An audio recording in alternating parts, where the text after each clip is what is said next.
Alan Milburn, the former Labour minister who heads the commission, said he had little hope the current government was capable of making the changes necessary to deliver a more equal society. He was joined in walking out by his three fellow commissioners, including the Conservative former cabinet minister Baroness Shephard.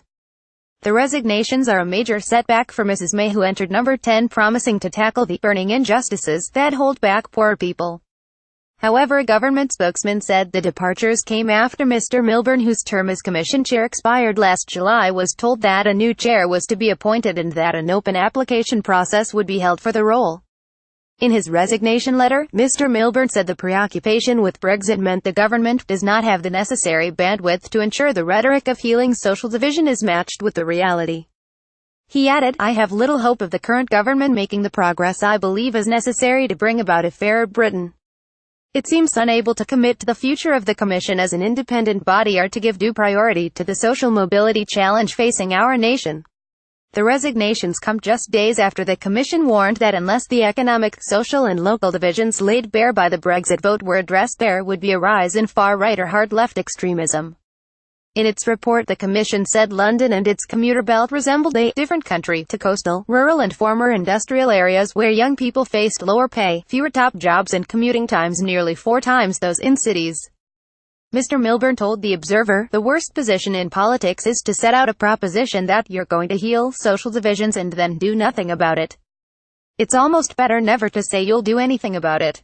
It's disappointing at least that the government hasn't got its shoulder to the wheel in the way it should to deal with these structural issues that lead to social division and political alienation in the country."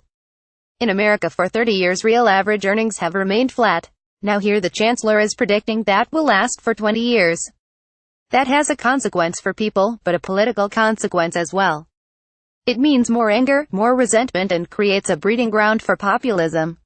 For Labour, Shadow Cabinet Office Minister John Trickett said the resignations came as no surprise. As inequality has grown under the Tories, social mobility has totally stalled. Theresa May has rewarded the rich whilst holding everyone else back, he said. It is no surprise the whole Social Mobility Commission has resigned in frustration. Under the Tories, how well people do in life is still based on class background rather than on talent or effort.